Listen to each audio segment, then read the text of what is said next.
Thank you, Colonel Qureshi, Wing Commander Singh.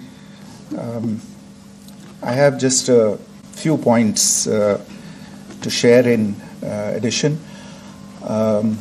कल रात की पाकिस्तानी सेना की कायरतापूर्ण गतिविधियों से आपको कर्नल कुरैशी और विंग कमांडर सिंह ने पहले ही अवगत करा दिया गया है. These provocative and escalatory actions that were taken by Pakistan last night were targeted at Indian cities and civilian infrastructure, in addition to some military targets. The Indian armed forces responded proportionately, adequately and responsibly. ये जो हमले हुए कल रात को भारतीय सैन्य इकाइयों ने पर्याप्त रूप से और एक जिम्मेदाराना रुख अपनाते हुए इन हरकतों का उत्तर दिया. What I want to underline is that the official and blatantly farcical denial of these attacks that Pakistan carried out by the Pakistani state machinery is yet another example of their duplicity and the new depths that they are plumbing in their quest for disinformation. The other point in the same vein is Pakistani claims that they did not target or attack any religious places. You would recall that yesterday I shared with you an incident related to the attack on a Gurdwara in Punch. Instead of owning up to these attacks, Pakistan made the preposterous and outrageous claim that it was the Indian Armed Forces and the Indian Air Force that was targeting cities like Amritsar and trying to put the blame on Pakistan.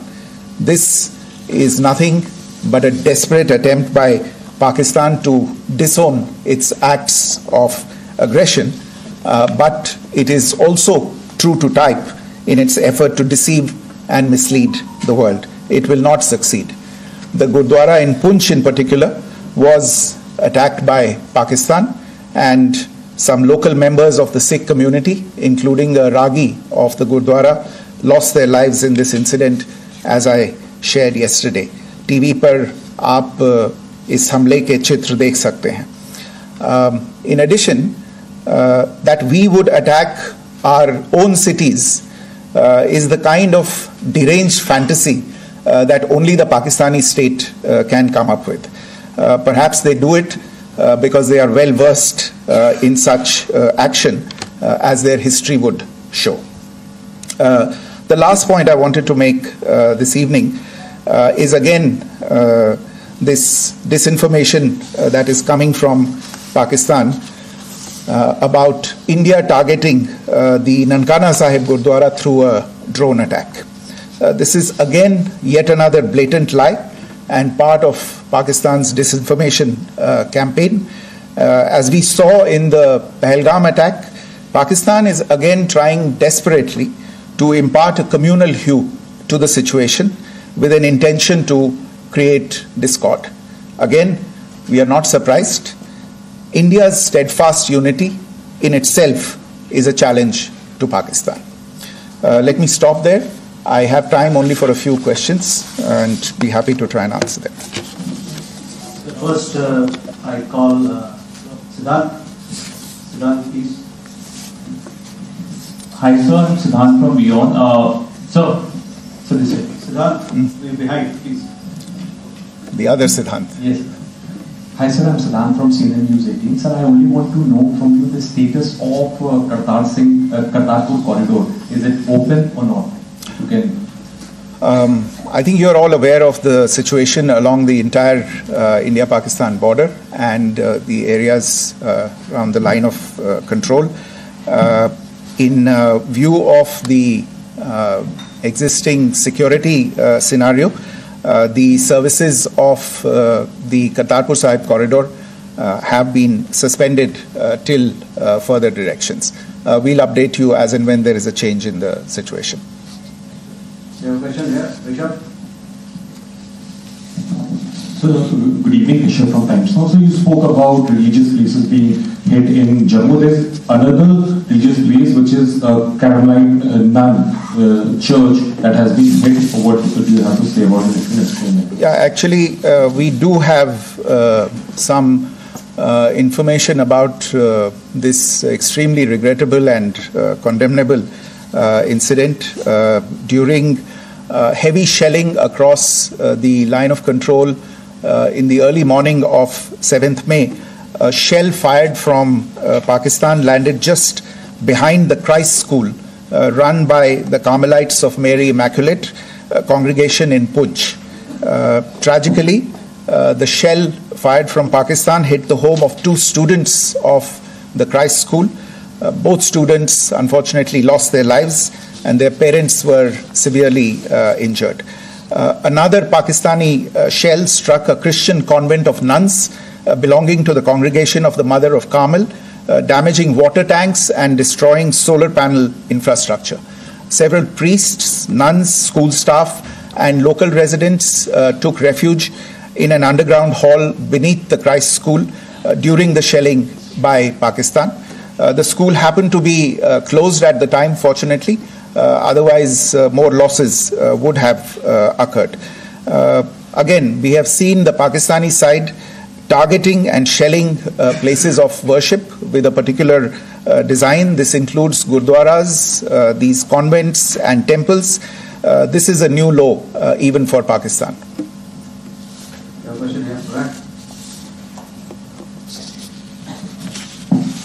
Sir Pranay Upadhyay Amar जाल से sir कल आपने इसी podium से पाकिस्तान के IMF bailout को लेकर और इंडस वाटर ट्रीटी को लेकर जो टिप्पणी की थी उसकी पाकिस्तान में काफी तीखी प्रतिक्रिया भी आई और उसके बाद हमने देखा कि पाकिस्तान की तरफ से किस तरीके से लेह से लेकर भुज तक पूरी बॉर्डर के ऊपर जो इन्वेजन था वो किया गया।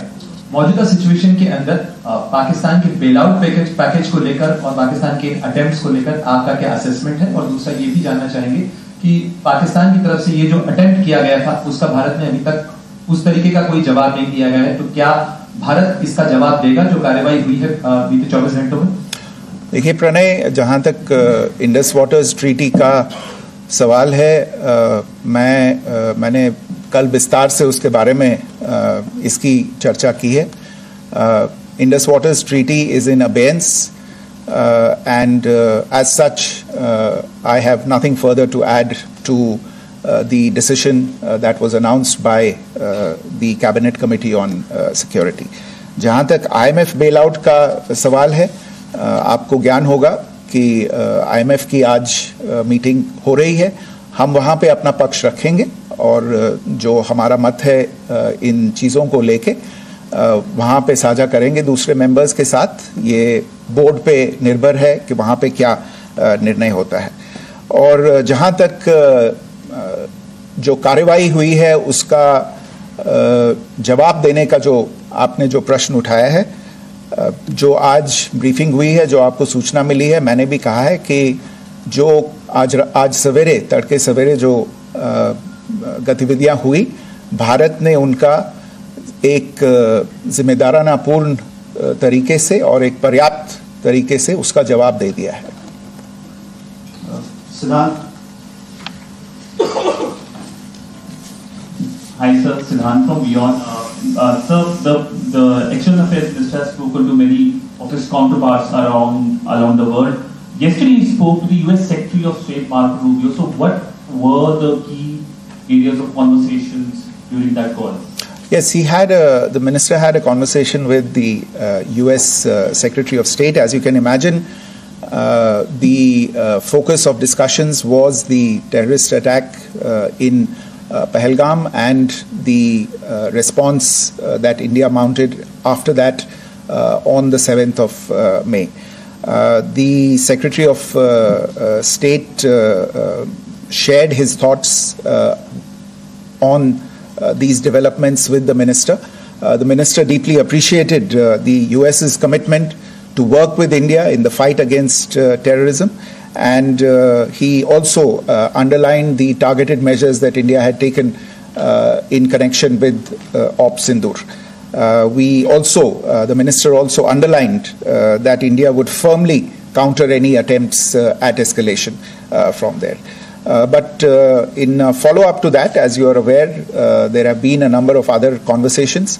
The minister had a conversation with the UK Foreign Secretary, David Lammy, today. There too, the discussion centered around countering terrorism, for which there must be zero tolerance. And I understand just a short while ago, the External Affairs Minister has also spoken to the Foreign Minister of Norway, Espen Barth Eide, which was also focused on recent developments stemming from the terrorist act in Pahalgam. One last question, Sudhi. Sir, once again, thank you for the invitation from Bloomberg. Once again, India had struck Pahalgam the other day, which is also connected with the murder of one of us journalists, Daniel Pearl. If you could give us an understanding of what exactly are the reports that you're getting. Well, you're right. Bahawalpur is the headquarters of the Jaish-e-Mohammed terrorist group that is proscribed by the United Nations. Its leader, Maulana Masood Azhar, is a proscribed individual. It is, you brought up the connection with the tragic death or killing of Daniel Pearl of the Wall Street Journal. The Jaish-e-Mohammed was in some way directly or indirectly responsible for the death of Daniel Pearl. But the real connection is through Ahmed Omar Saeed Sheikh, the British Pakistani jihadi who was held in India but was finally released in 2000, and he was the person who lured Daniel Pearl to his eventually leading to his murder. So these are all obviously connected figures, connected individuals, connected institutions, and the attack on Bahawalpur, on that facility of the Jaish-e-Mohammed in Bahawalpur is, I would imagine, a fitting part of this unfortunate incident. Thank you all. Thank you, sir. With that, we come to the closure of this press briefing. Thank you very much.